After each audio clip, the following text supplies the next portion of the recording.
বঙ্গোপসাগরে সৃষ্ট গভীর নিম্নচাপের প্রভাবে দেশের প্রবাল সমৃদ্ধ দ্বীপ সেন্ট মার্টিনে ভারী বৃষ্টি ও দমকা হাওয়া বয়ে যাচ্ছে। জোয়ারের পানি স্বাভাবিকের চেয়ে 4 থেকে 5 ফুট উচ্চতায় প্রবাহিত হয়ে ভাঙন দেখা দিয়েছে দ্বীপের চারপাশে। এছাড়া জোয়ারের পানি লোকালয়ে ঢুকে সেন্ট মার্টিনের অন্তত শতাধিক ঘরবাড়ি তলিয়ে গেছে। সাগরের পানির ঢেউয়ের আঘাতে ঘাটে নোঙরে থাকা বেশ কয়েকটি মাছ ধরা ট্রলার বিধ্বস্ত হয়েছে।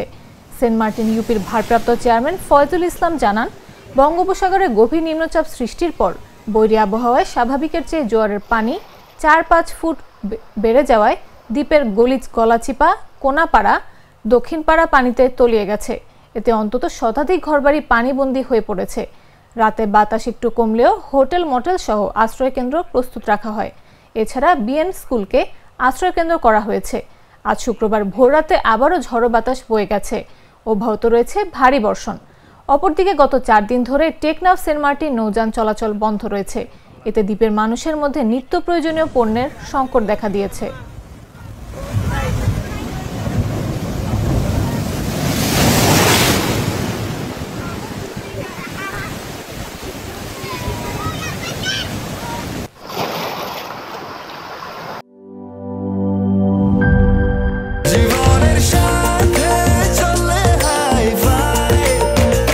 স্বাস্থ্যকর অল টাইম ফ্যামিলি কেক, সব সময় অল টাইম হেলদি লাইফ।